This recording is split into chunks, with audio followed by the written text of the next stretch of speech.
ജിൻഡോയിലേക്ക് മറുപടി കേൾക്കാം. അതിന് ശ്രീ എസ് ജയസൂര്യൻ ഇവിടെ ശ്രീ എ ജയസൂര്യൻ ഇവിടെ പ്രശ്നം എന്താണ് ഈ പറഞ്ഞ നികുതി കൂട്ടുന്നോ കുറയ്ക്കുന്നോ എന്നതിനപ്പുറം ആത്യന്തികമായ അടിത്തറ മദ്യനയത്തെ പറ്റിയുള്ളതാണല്ലോ.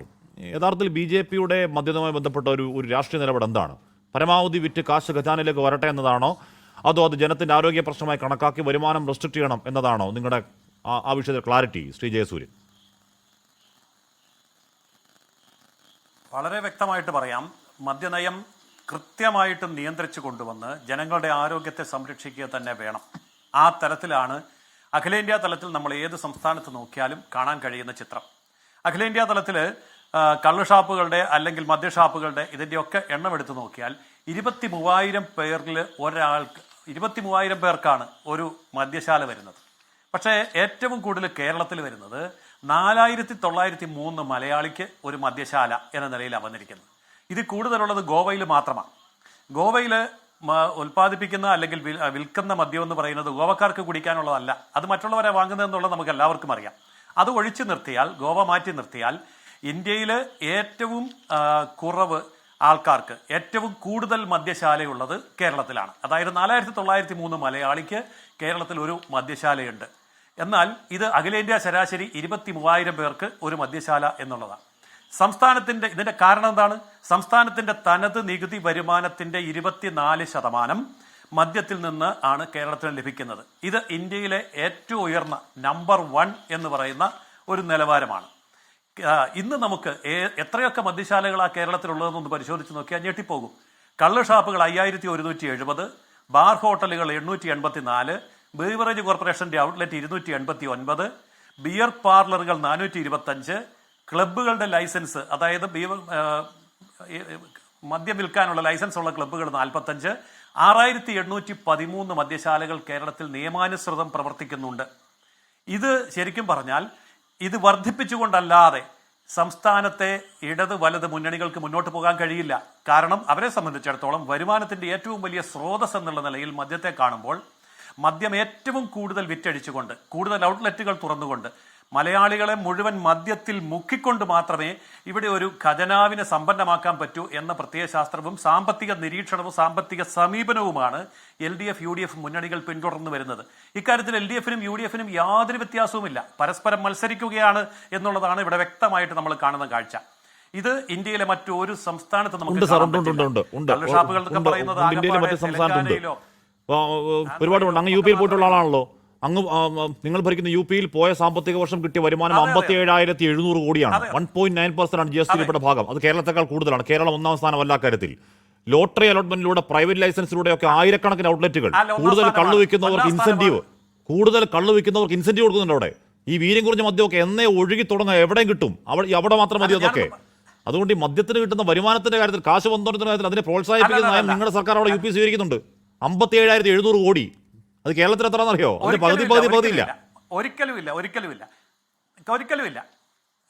അല്ലല്ല ഹാഷ്മി, അവിടുത്തെ ജനസംഖ്യ എത്രയാ? അവിടുത്തെ ടേൺ ഓവർ എത്രയാ? അവിടുത്തെ സാമ്പത്തിക സ്ഥിതി എത്രയാ? അത് വെച്ച് നോക്കുമ്പോൾ 24 കോടി ജനസംഖ്യയുണ്ട് UP-യിൽ. ഇവിടെ എത്രയുണ്ട്? 3.5 കോടി. ഈ 3.5 കോടിയുടെ ശരാശരിയും 24 കോടിയുടെ UP-യും തമ്മിൽ താരതമ്യപ്പെടുത്താൻ പറ്റില്ല. സംസ്ഥാനത്തെ വെച്ച് നോക്കുമ്പോൾ കേരളത്തിന്റെ ശരാശരിയുമായി താരതമ്യപ്പെടുത്തിയാൽ കേരളം വളരെ മുകളിലാണ്. കേരളം കണക്കിന്റെ വലിപ്പമല്ല, സംഖ്യയുടെ വലിപ്പമല്ല, അവിടുത്തെ ജനസംഖ്യയും അവിടുത്തെ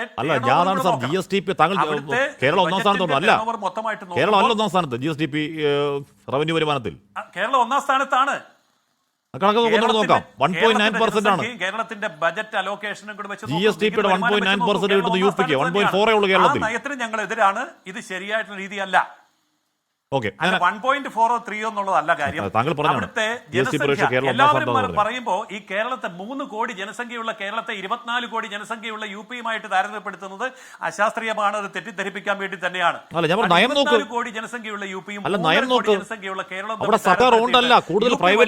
കൂടുതലാണെന്ന് അനുവാദം കൊടുക്കുകയാണ്. ഈ പറയുന്ന ലോട്ടറി അലോട്ട്മെന്റ് നടത്തി ഇഷ്ടം പോലെ കൊടുക്കുന്നു. അവർ കള്ള് കൂടുതൽ വിറ്റ് ലൈസൻസിൽ കൂടെ സർക്കാർ പണം കിട്ടുന്നത്, കള്ള് കൂടുതൽ വിറ്റാൽ പണം ഇൻസെന്റീവ് കൊടുക്കുകയാണ്. എന്താണ് ചെയ്യുന്നത് അപ്പോൾ അവിടെ? അപ്പൊ എന്താണ് നിങ്ങളുടെ നയം യഥാർത്ഥത്തിൽ, ജയസൂര്യൻ? അതൊക്കെ ആ പറയുന്ന ഞങ്ങളുടെ നയമാണ് പറഞ്ഞത്. ഞങ്ങളുടെ നയം ഇതുപോലെ ഈ കണക്ക് എന്തുകൊണ്ടാണ് നിങ്ങൾ പറയാത്തത്? കേരളത്തില് ഈ 4,900 പേർക്ക് ഒരു മദ്യശാല എന്ന് വെച്ച് നോക്കുമ്പോൾ UP-യിൽ 22,000 പേർക്കാണ് ഒരു മദ്യശാല എന്ന് പറയുന്നത്. അത് നിങ്ങൾ മനസ്സിലാക്കണം, അത് ജനങ്ങൾ മനസ്സിലാക്കണം. അപ്പൊ 4,900 പേർക്ക് ഒരു മദ്യശാല കൊടുക്കുന്ന കേരളമാണോ വലുത്? 22,000 പേർക്ക് ഒരു മദ്യശാല കൊടുക്കുന്ന UP ആണോ വലുത്? സർക്കാർ കൊണ്ട് കാര്യമാണോ പറയുന്നത്? അതൊന്നുമല്ല, പ്രൈവറ്റിൽ ഇഷ്ടം പോലെ വേറെ കുറയ്ക്കുക, മദ്യത്തിന്റെ ലഭ്യത കുറയ്ക്കുക. അത് പ്രൈവറ്റ് ആണെങ്കിലും അത് പ്രൈവറ്റ് ആണ്. ഇതിന്റെ പ്രൈവറ്റും ഗവൺമെന്റും വെച്ച് നോക്കിയാൽ കേരളത്തിൽ എത്ര ഗവൺമെന്റിനുള്ളത്? ആകപ്പാടെ 239 എണ്ണമല്ലേ ഉള്ളൂ ബീവറേജ് കോർപ്പറേഷന്റെ. ബാക്കിയെല്ലാം സ്വകാര്യ മേഖലയല്ലേ? കള്ളുഷാപ്പ് മുഴുവൻ സ്വകാര്യമല്ലേ? ബാർ ഹോട്ടൽ മുഴുവൻ സ്വകാര്യമല്ലേ? ബിയർ പാർലർ മുഴുവൻ സ്വകാര്യമല്ലേ? അപ്പോ സ്വകാര്യ മേഖലയ്ക്ക് മുഴുവൻ തീരെഴുതി കൊടുത്തിരിക്കുകയല്ലേ? സർക്കാർ നേരിട്ട് നടത്തുന്നത് വെറും 200 ഉള്ളൂ. അല്ല, അവിടെ UP ലൈസൻസ് സംവിധാനമാ, കാര്യമൊന്നുമില്ല. അവിടെ UP പ്രൈവറ്റ് ലൈസൻസ് സംവിധാനമാ. ആ വ്യക്തിക്ക് ഇഷ്ടംപോലെ പണം ഉണ്ടാക്കാം. ആ ഉണ്ടാക്കുന്ന വരുമാനത്തിന്റെ ഭാഗം സർക്കാർ കൊടുക്കണം. അപ്പൊ ഇഷ്ടംപോലെ കച്ചവടം, കള്ളു കച്ചവടം കൂട്ടണം. അപ്പൊ അത് ഇൻസെന്റീവ് അങ്ങോട്ട് കൊടുക്കും സർക്കാർ, എത്ര കൂട്ടിയാൽ. അത് പോളിസിയുടെ കാര്യമാണ്. പക്ഷെ ഞാൻ പറഞ്ഞത് അതല്ല. അവിടെ 22,000 മനുഷ്യർക്കാണ് ഒരു മദ്യശാല, ഇവിടെ 4,900 മനുഷ്യർക്ക് ഒരു മദ്യശാല. അത് പോളിസി മാറ്ററാണ്. അത് ഗൗരവമായിട്ട് സംസ്ഥാന ഒരു തർക്കമില്ല, അത് ഗൗരവം വേണ്ട. എടുക്കേണ്ട വിഷയമാണ്. ആ വിഷയമാണ് ഞാൻ പറഞ്ഞത്. അതുപോലെ വരുമാനം 24% റവന്യൂവിന്റെ 24% മദ്യത്തിൽ നിന്ന് വരുന്നു എന്ന്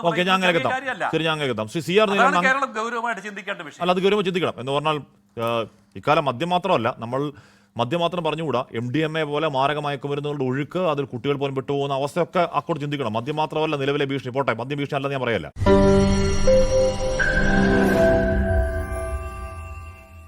ലോകത്തെവിടെയായാലും ഏത് സമയത്തും 24 വാർത്തകളും ഓഗ്മെന്റഡ് റിയാലിറ്റി പാക്കേജുകളും എക്സ്പ്ലെയിനറുകളും വിശദമായി കാണാൻ ഞങ്ങളുടെ YouTube ചാനൽ നിങ്ങൾക്ക് സബ്സ്ക്രൈബ് ചെയ്യാം.